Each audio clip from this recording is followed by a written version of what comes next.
जय हिंद। ये वीडियो हर एक एज के व्यक्ति के लिए, चाहे वो बिजली में काम कर रहा हो, चाहे घर की रसोई में काम करने वाली महिलाएं हो, या फिर पढ़ने वाले क्लास 12 के फिजिक्स हो, हर एक के लिए ये वीडियो है। इस वीडियो में हम लोग समझेंगे कि करंट छूने पे क्यों नहीं लगता है। कोई तार को हम छू भी लेते हैं तो करंट नहीं लगता है, जबकि कहीं कहीं हम बहुत ज्यादा पूरी सेफ्टी के साथ रहते हैं, फिर भी हमको झटका लग जाता है या कोई खतरा हो जाता है। इसको भी हम लोग डिटेल में समझेंगे। और हम ये भी समझेंगे कि जब पेड़ पे कौवा या पक्षी बैठे होते हैं, ये चलती मतलब लाइट में, मतलब जिसमें वोल्टेज जा रहा होता है, उसमें जो बिजली के जो लोग होते हैं, बिजली के मिस्त्री होते हैं, उसमें काम करते रहते हैं। तो अब हम लोग समझते हैं गाउस का अनुप्रयोग। देखिए, इसके पहले वाले एपिसोड में हम लोग समझ लिए थे कि गाउस ने क्या कहा था। देखिए, गाउस ने ये कहा था कि कोई चीज कोई आवेश जितना बड़ा होगा उसका क्षेत्र भी उतना बड़ा होगा। आप एक उदाहरण से समझिए, देसी उदाहरण से। आपके गांव का प्रधान ले लीजिए, तो आपके गांव का प्रधान कितना बड़ा होता है? आपके गांव भर का होगा। विधायक को ले लीजिए, पूरा एक ब्लॉक को संभालने के रखे होगा। आप सांसद को ले लीजिए तो एक जिला हो जाएगा। उससे बड़ा मुख्यमंत्री ले लीजिए तो पूरा आपका राज्य संभाल करके रखेगा। तो इसी हिसाब से गाउस ने कहा था कि जितने बड़ा आपका चार्ज होगा उतने बड़ा उसका एरिया होगा। अब कुछ वैज्ञानिक आए तो उन्होंने काफी ज्यादा रिसर्च किया, कहा कि किस तरीके से हम गाउस के नियम को और व्यापक किए जा सकते हैं। तो गाउस का पहला अनुप्रयोग समझिए, जिसे गाउसेस एप्लीकेशन कहते हैं। अब पहला अनुप्रयोग कहना क्या चाहता है उसको समझिए। आप देखे होंगे, इस फोटो में देखिए, जिसमें लगभग 1 से 1.5 लाख वोल्टेज का इसमें करंट जाता है। बहुत तेजी से करंट जाता है। और करंट जाता कैसे, तो समझिए, एक इलेक्ट्रॉन होता है और इलेक्ट्रॉन जब बहुत तेजी से बहता है तो उसे कहते हैं यहाँ पे विद्युत धारा। देखिए, धारा किसी विद्युत धारा, जैसे आप बहुत तेजी से दूध फेंक दीजिएगा तो दूध की धारा हो जाएगी। बहुत तेजी से आप गाली देते रहिए तो आपकी गाली की धारा हो जाएगी। बहुत तेजी से यदि इलेक्ट्रॉन गुजर रहे हैं, इलेक्ट्रॉनों की धारा यानी विद्युत धारा हो जाएगी। अब इलेक्ट्रॉन चलते कैसे हैं, तो देखिए, इलेक्ट्रॉन चलते नहीं है, इलेक्ट्रॉन को चलाना पड़ता है। और इलेक्ट्रॉन चलेंगे कैसे, तो पीछे से कोई धक्का लगाएगा तब वो चलेंगे। तो जो धक्का लगाने वाला है उसे कहते हैं वोल्टेज यानी विभव, वोल्टेज यानी विभव। अब हम लोग ये समझते हैं कि गाउस का पहला अनुप्रयोग क्या है। देखिए, गाउस के पहले अनुप्रयोग में जो आपने फोटो में देखा, इस तरीके के जो तार है, बहुत लंबे लंबे तार है, इसको अनंत कहा जाता है। और अनंत का सबसे पहले मतलब समझिए, अनंत कोई चीज होती नहीं है फिजिक्स में, वो किसी से रिलेट करके होती है। जैसे आपकी चेटी के लिए आपका गांव क्या है, अनंत है भाई, उसका पूरा जीवन लग जाएगा आपके गांव टहलने के लिए। आपके लिए पूरा पृथ्वी क्या है, एक हिसाब से अनंत है। पृथ्वी के लिए ब्रह्मांड क्या है, अलग है, अनंत है। पृथ्वी के लिए ब्रह्मांड क्या है, अनंत है। लेकिन आप बताइए, आपके लिए क्या आपका घर द्वार या आपका जो गांव है क्या अनंत है? नहीं अनंत है। तो वही चीज बताया गया है कि जो तार लगे हैं बहुत बड़े बड़े, ये छोटे से आर्टिकल यानी कण में, जिसे हम इलेक्ट्रॉन, प्रोटॉन, न्यूट्रॉन या परमाणु कहते हैं, इसके लिए ये अनंत चीजें, बहुत बड़ी चीजें हैं। तो अनंत लंबाई के जो तार होते हैं, ये कह रहे हैं कि इनके चारों ओर जब इसमें धारा भेजी जाती है, तो इनके साइड साइड में इलेक्ट्रिक फील्ड जनरेट हो जाती है। इलेक्ट्रिक फील्ड जनरेट हो जाती है, यानी ये कह रहा है कि इसमें यदि बहुत तेजी से यदि वोल्टेज में करंट जा रहा है तो इसके चारों ओर एक इलेक्ट्रिक फील्ड यानी एरिया जनरेट हो जाएगा। और जैसे ही इसके पास में कोई आएगा तो जाना नहीं पड़ेगा, वो ऑटोमेटिक खींच लेगा। जैसे समझिए, ये वाला एक तार हो गया, और जैसे हम यहाँ रहेंगे और यहाँ आएंगे तो कोई समस्या नहीं। जैसे इसके इलेक्ट्रिक फील्ड में एरिया में आएंगे, जैसे यहाँ तक एरिया उसका है, तो ऑटोमेटिक वो खींच करके अपने में चिपका लेगा। अब हम आपको एक बात समझाते हैं कि चिड़ियों को करंट क्यों नहीं मारता है। तो करंट मारने के लिए आप दो चीज होती है। एक ये चीज होती है कि आप किसी एक तार को पकड़ लेंगे तो कोई समस्या नहीं होती है। जैसे ये तार चल रहा है और इसमें हमने मान लिया कि 1 लाख वोल्टेज का करंट जा रहा है, इसमें 1 लाख वोल्टेज का करंट जा रहा है, और इस तार को हम पकड़ लेंगे तो कोई समस्या नहीं होती। चाहे आप चिड़ियों को देखिए, चिड़िया कभी भी बैठती है तो एक तार पे बैठी, मान ली इस वाली तार पे चिड़िया बैठ गई, लेकिन दूसरा दोनों तार ये खाली रहते हैं। अब होता क्या है कि इसमें से, इस तार में से 1 लाख वोल्टेज का करंट जा रहा है, और हम इस तार को पकड़े या चिड़िया इस तार पे बैठी है, तो हमारे अंदर भी वोल्टेज कितना हो गया, 1 लाख का वोल्टेज हो गया। तार में वोल्टेज कितना, 1 लाख का वोल्टेज। तो वोल्टेज तो बदला ही नहीं है, वोल्टेज तो वही है। तो अब वोल्टेज वही है तो करंट कब मारता है, तो कभी भी एक तार पकड़ने पे करंट नहीं मारता है। अब आप कहेंगे का 2 तार पकड़ना होगा, नहीं, 2 तार भी नहीं पकड़ना है। जैसे जब चिड़िया बैठी रहती है तार पे, तो केवल उन चिड़िया तार पे बैठी होती है, तो तार में 1 लाख वोल्टेज आता है, और उनके शरीर में भी 1 लाख का वोल्टेज हो जाता है, जिसका कोई अंतर नहीं पड़ता है। लेकिन जैसे चिड़ियों का पंख वगैरह या कौवों का पंख दूसरे तार में जैसे ही सटेगा, उनका तुरंत ही काम तमाम हो जाएगा। कैसे? क्योंकि इसमें से 1 लाख वोल्टेज का करंट जा रहा था, तो इसमें वोल्टेज का कुछ ना कुछ अंतर होगा, और जैसे इसमें टच करेगा कौवा, धुआं धुआं हो जाएगा। जो लाइट मैन होते हैं वो क्या करते हैं, कोई तार लेकर के आएंगे, चप्पल पे खड़े हो जाएंगे और तार हाइट करके बिना प्लास के जोड़ देंगे। वो कुछ नहीं करते हैं, जितना वोल्टेज उनके तार में आ रहा होता है सेम वोल्टेज उनकी बॉडी में होता है, और नीचे क्या लगाए होते हैं, चप्पल लगाए होते हैं, जिनके कारण उनका जो वोल्टेज है जमीन में नहीं जाता है। और यदि वो चप्पल ना लगाए तब क्या करेंगे, जैसे उसे छुएंगे, जैसे इस तार को मोड़ने के लिए छुएंगे तो उनके अंदर आ जाएगा, मान लीजिए 1000 वोल्ट का करंट उनके अंदर आ गया, और तुरंत जमीन का एक मिल जाएगा। जमीन का वोल्टेज कितना है, 0, और वहां का वोल्टेज कितना है, 1000। तो झड़ाम से हमारे शरीर में प्रवेश करके निकाल देगा किधर, जमीन में प्रवेश करके निकाल देगा जमीन में। तो उस समय हमारी बॉडी एक गुड कंडक्टर हो जाएगी, उसके साथ साथ हमारा काम खत्म हो जाएगा। तो हमेशा एक चीज याद रखिएगा कि करंट के लिए वोल्टेज का अंतर होना चाहिए, यानी विभवांतर जिसे कहते हैं, विभवांतर होना जरूरी है, तब जाकर के किसी को करंट मारता है। इसलिए हमेशा सावधानी बरतिएगा।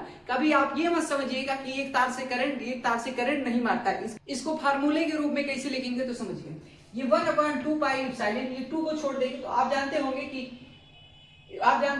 4 पाई इप्सिलॉन नॉट आप पढ़े होंगे। 1/4 पाई इप्सिलॉन नॉट का मान होता है 9 × 10 की घात 9, 9 × 10 की घात 9 होता है, इतना होता है 1/4 पाई इप्सिलॉन। तो ये चीजें तो कांस्टेंट हो गई, क्योंकि पाई का मान हमेशा फिक्स है, इप्सिलॉन का भी फिक्स है, और 2 तो 3 हो ही नहीं सकता।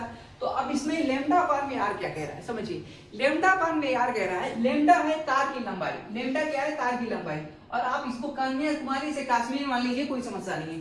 अब इसमें आर क्या कहता है, आर ये कहता है कि तार के जितने दूर रहेंगे उतना सेफ रहेंगे, जितने पास आएंगे उतने खतरा हो जाएगा। इसलिए देखे होंगे कि जो हमारे घर में जो 220 वोल्ट का करंट आता है, या फिर 11 वोल्ट का वोल्टेज का जो करंट भेजने वाली जो लाइन होती, उसका ज्यादा ऊंचाई नहीं होता। देखिए नॉर्मल आप फोटो में देखिए इतना ऊंचाई होता है, लेकिन जब जिसमें 1 लाख वोल्टेज का करंट जाता है, 1.5-2 लाख वोल्टेज का करंट जाता है, उसको एक टावर टाइप में बनाते, काफी ऊंचाई वो जमीन पे रहती। वो कहाँ, उसके पीछे क्या काम कर रहा है, तो भैया उसके पीछे गाउस का पहला अनुप्रयोग काम कर रहा है। क्योंकि गाउस का पहला अनुप्रयोग कहता है कि यदि किसी चीज में आप धारा यानी वोल्टेज बहुत ज्यादा दे रहे हैं तो उसकी ऊंचाई बढ़ाना पड़ेगा, तभी जाकर के आप सेफ रहेंगे। यानी आपकी दूरी जितना ज्यादा रहेगी आप सेफ उतना ही रहेंगे। जैसे ये क्या कहते हैं, इलेक्ट्रिक फील्ड उतना ही कम रहेगी। दूरी आप बहुत ज्यादा घटा देंगे तो ऑटोमेटिक चीजों के खींच लेगा। तो अब आपको समझ में आ रहा होगा कि जो ये बहुत ऊंचे ऊंचे तार बना रहे हैं, काहे नहीं अपना ये लोहा बचा लेते। तो यही बात है, ये लोहा नहीं बच। अब गाउस का दूसरा अनुप्रयोग समझते हैं। देखिए गाउस का दूसरा अनुप्रयोग ये कहता है कि कोई अनंत लंबाई की चादर, तो अनंत लंबाई के आप समझ गए होंगे कि चींटी के लिए आपका घर द्वार क्या है, अनंत है। बस उसी तरीके से कोई चादर है, कोई एक बहुत बड़ी एक तो चादर ले ली है, और इसमें यहाँ पे धारा वोल्टेज जा रहा है, करंट जा रहा है, और इसके लिए हम एक छोटा सा बिंदु ले लिए, तो इस बिंदु के लिए ये क्या हो जाएगा, अनंत लंबाई हो जाएगी इसकी। अब इस चादर वो ये कहना चाहता है कि आप इस चीज से, दूरी से इसका कोई लेन देन नहीं है। गाउस के दूसरे अनुप्रयोग में दूरी से कोई मतलब नहीं है। कैसे नहीं मतलब, तो समझिए इतना बड़ा कोई चीज है, अब इसको आप ऐसे समझिए कि आपके सामने एक ठो बहुत बड़ा एक कूलर लगा दे, जिसकी हवाएं लगभग 1 से 1.5 हजार किलोमीटर प्रति घंटा। तो आप बताइए, आप 1 मीटर की दूरी पे होंगे तब भी उतनी तेज फिकाएंगे, आप 2 मीटर की दूरी पे होंगे तब भी उतना ही तेज फिकाएंगे। लेकिन क्या आप 100 मीटर की दूरी पे रहेंगे तब भी उतना तेज फिकाएंगे? तो नहीं, उतना तेज नहीं फिकाएंगे। तो यही चीज कहना चाहता है गाउस का अनुप्रयोग, क्योंकि एक बिंदु आवेश ले रहे हैं, क्योंकि ये अनंत चादर किसके लिए, तो भैया एक छोटे से आर्टिकल के लिए। ये क्या है, अनंत है। तो इस आर्टिकल को चाहे यहाँ रखिए, कोई उतना ही फोर्स लगेगा, यहाँ रखिएगा उतनी ही तेजी से कोई चीज ढकेलेगी, थोड़ा दूर कर दीजिएगा उतना ही तेजी से ढकेलेगा। लेकिन जो आपके पंखे में, मोबाइल में जो मोटर होता है जो पानी देता है, उसमें क्या लगा होता है, तो उसमें लगा होता है कैपेसिटर। कैपेसिटर के बगैर काम नहीं हो सकता है। कैपेसिटर करता क्या है कि समझिए, कैपेसिटर में क्या होता है कि 2 तरीके की एक चादर लगा दी जाती है, जिसको गाउस के सेकंड अनुप्रयोग में समझे। ये 2 प्रकार की यहाँ पे चादर है। अब ये चादर क्या करेंगे कि एक पे प्लस चार्ज होगा, दूसरे पे माइनस चार्ज होगा, और ये कैपेसिटर चार्ज हो जाएंगे। कैपेसिटर बहुत तेजी से ये कैपेसिटर आपस में चार्ज हो जाएंगे, क्योंकि एक के पास क्या हो जाएगा, प्लस चार्ज हो जाएगा, दूसरे के पास माइनस चार्ज हो जाएगा। लेकिन वैज्ञानिकों के पास सबसे बड़ी समस्या ये थी कि दो को प्लस चार्ज तो हो गया, लेकिन ये दोनों आपस में खींचेंगे, क्योंकि आप पहले वाली वीडियो में समझे हैं कि प्लस चीजें आपस में खींचती हैं, तो ये खींच करके आपस में खत्म कर देंगे। तो उन्होंने दिमाग लगाया कि ऐसा चीज इसके अंदर डालते हैं जो ना खींचे, तो उसी को कहा गया परावैद्युतांक। इसका क्या नाम है, तो परावैद्युतांक, या सीधे कह लीजिए कुचालक। कुचालक का मतलब ये है कि जिसमें करंट ना बहे, जैसे लकड़ी हो गया, प्लास्टिक हो गया, प्लास्टिक हो गया, मोम हो गया, रबड़ हो गया, इन सब में बहबे नहीं करेगा धारा। अब क्या करेंगे, इसके बीच में लगा दिए क्या, एक ठो इसके बीच में लगा दिए कुचालक यानी पराबैंगन तार। इसके पास प्लस चार्ज, इसके पास माइनस चार्ज।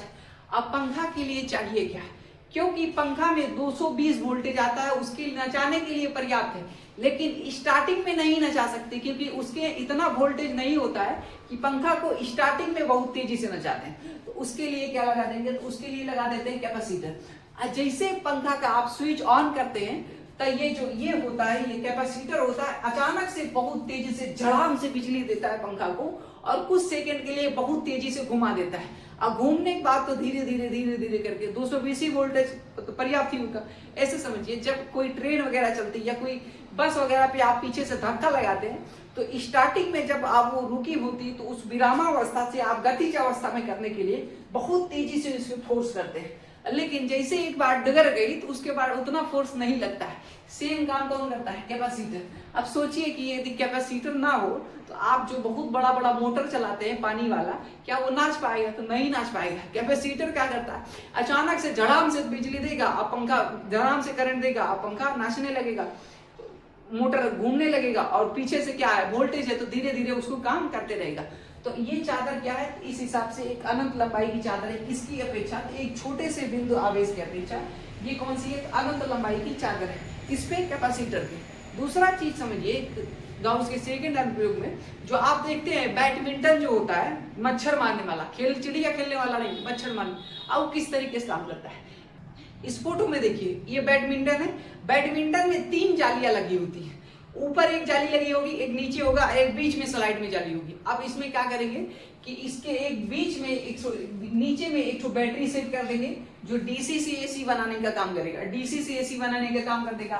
उसके पीछे ऐसे बैडमिंटन लगा देंगे।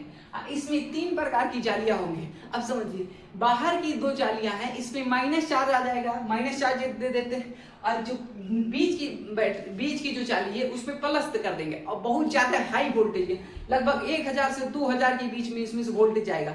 अब समझिए क्या करेगा, मच्छर भन भन भन भन भन भन करके उड़ करके आएगा, और जैसे ही जाली में बैठेगा कहेगा कि यार बैठने की जगह मिल गया है, बहुत बेहतरीन जगह है। जैसे आकर के इस जाली में बैठेगा तो उसका प्लस और माइनस जाली पे उसका दोनों चीज मिल जाएगा, क्योंकि प्लस जाली में जाकर के घुस जाएगा और बाकी जो टांग वगैरह उसका लग जाएगा किस पे, ऊपर वाली जाली पे।